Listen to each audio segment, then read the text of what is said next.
Hi guys, it's Sherry. I hope that you are having a wonderful day. Y'all, let's have some fun. Stay tuned.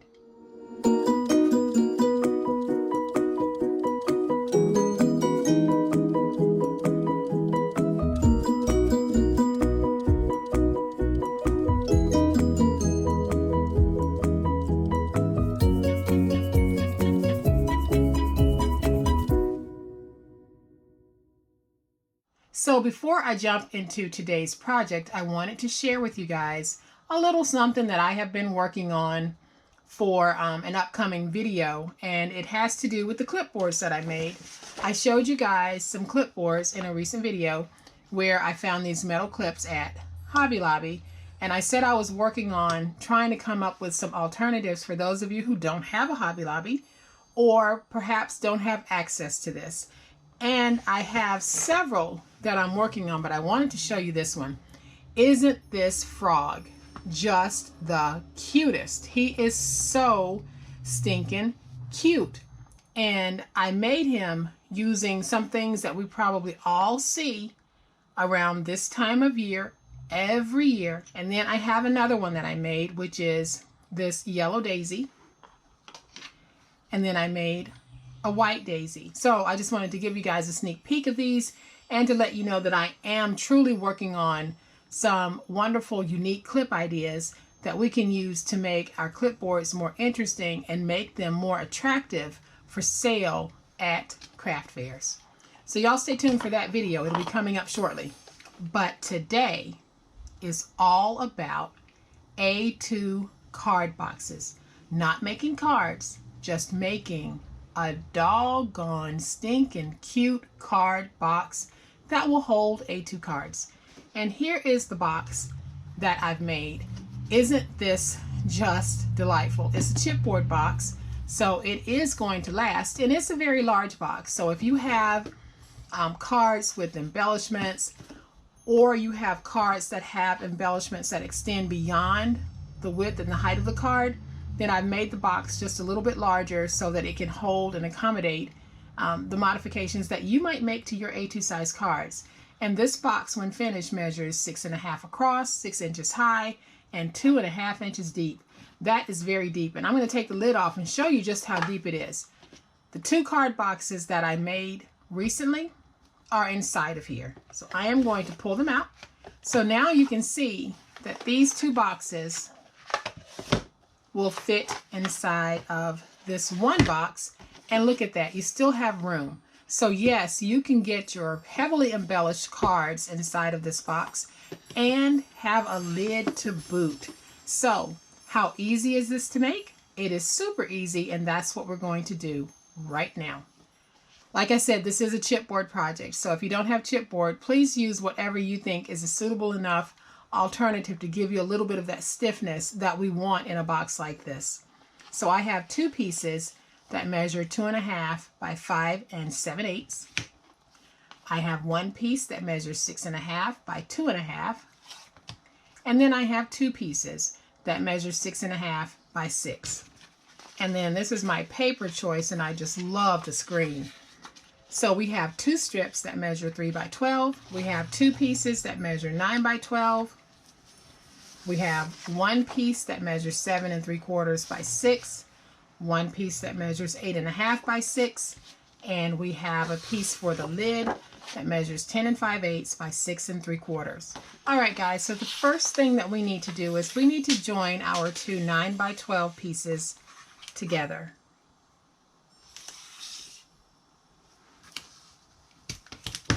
And all I'm doing is using a 1/2 inch strip of double-sided tape. I will lift up my tape, take my other piece, and just join these 2.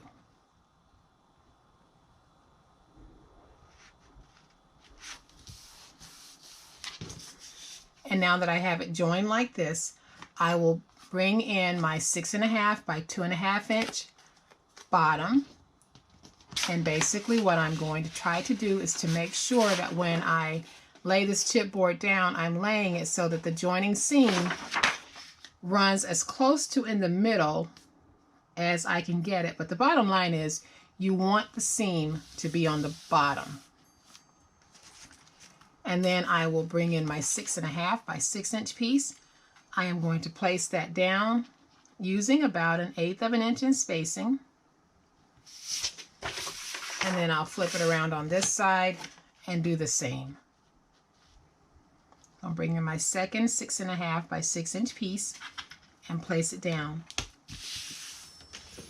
And then I will bring in my finger blade and remove my excess. So I use 9 by 12s to join these here. You could actually get away with joining 2 9 by 10 inch pieces, and that way you won't have so much excess to cut off. But I am simply going to fold over my edges on all 4 sides. And now that my edges are folded over, I'll use my finger blade to just miter my ends.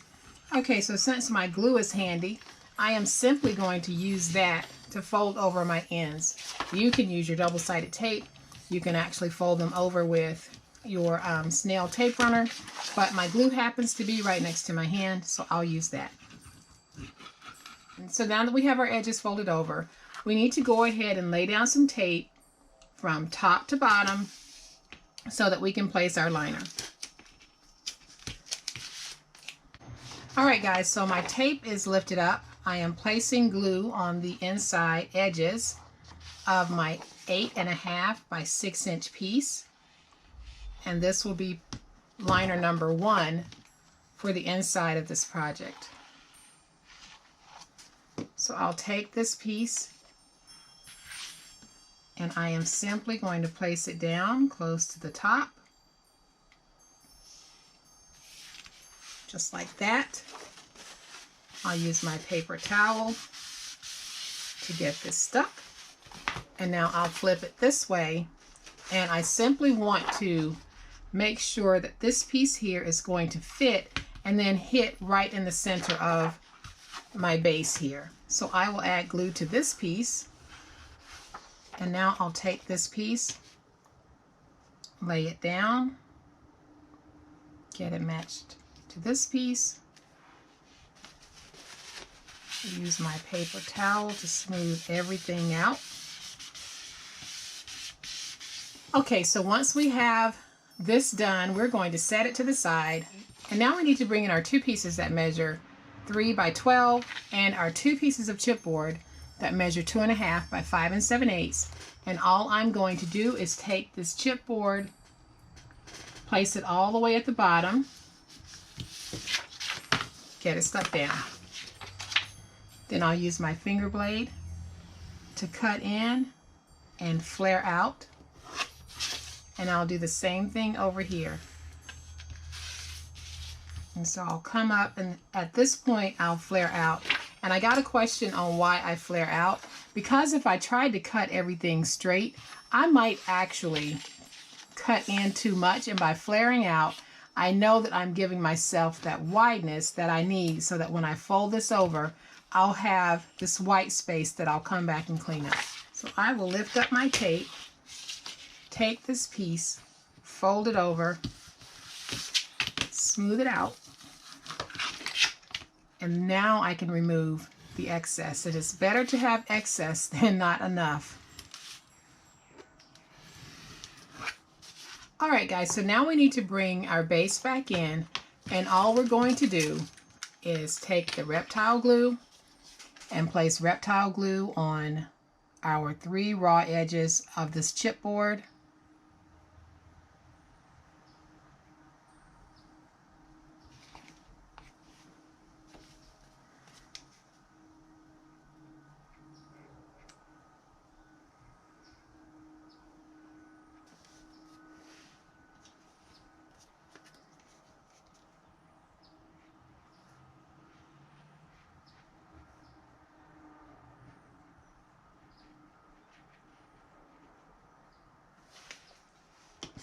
And then once we have our glue on the chipboard raw edges, we simply need to place this down wherever you want it. Bring up your sides.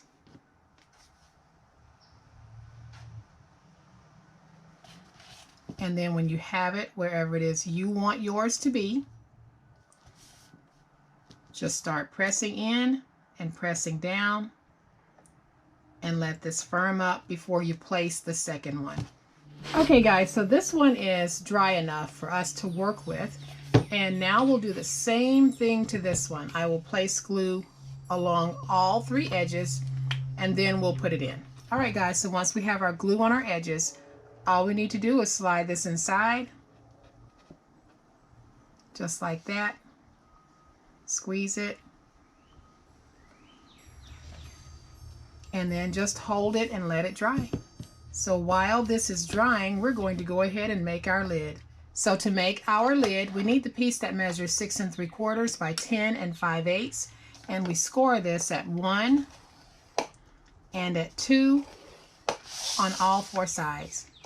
And now all we need to do is fold and burnish our score marks. And once we have our scores folded and burnished, we are going to remove some paper. So we are simply going to remove those 2 corner pieces from all 4 sides. So what I'll do here is go up to the score mark and I'll angle cut in, and I'll do a slight angle there. And then I'll go to the score mark here and drag straight down, but then I'll come back and I'll angle in. So again, I'll go up to the second score mark, drag straight down, and then angle in. And then I'll angle in here and angle in slightly on this piece. And I'm going to leave this bottom piece here. Normally I remove it, but that's just going to give me some extra stability on the lid. All right, so now all I need to do is put my lid together, and I'll just place glue on my tabs, bring them up to where they join, and I have a nice tight crease here. I'll lay this down, use my bone folder to get everything nice and stuck, and I'll do the same thing on the remaining 3 sides. All right guys, so once we have our box together, we're simply going to fold these flaps backwards, place some glue, and just fold them in and get them stuck down. So now that our lid is done, the box should be dry enough. So let's go ahead and just place the lid on the box. Okay, so we have a very good fit on this. And so now we have a completed box that will hold our A2 size cards. And I am going to do just a very simple decoration on this. I am really going to go for the whimsy on this one. So I am going to place that down just like that. And I don't even think I'm going to place any glue on here because the sticker holds it down. And as you can see, that is mighty adorable. So I am going to bring the other one back in so that you guys can see just how wonderful these boxes are. This style of box making is truly my go-to style because it works for so many different projects that I do. And after years of making boxes the old-fashioned way, this simple way just works for me. So I start with panels and then I put the sides in and I've got a box. So it doesn't come any easier than that when we're making these small chipboard boxes. And as you can see, they fit. So this is going to hold plenty of embellished A2 size cards. I can't tell you how many because I don't know how heavily you guys will be embellishing them. But I can tell you that it will hold a bunch of A2 size embellished cards and envelopes. So guys, I hope that you have liked this beautiful, beautiful project. If you have, please hit the like button. If you are not a subscriber to my channel, I would love to have you join my online crafting family. You guys have a great day. Happy crafting, and we'll chat later. Bye.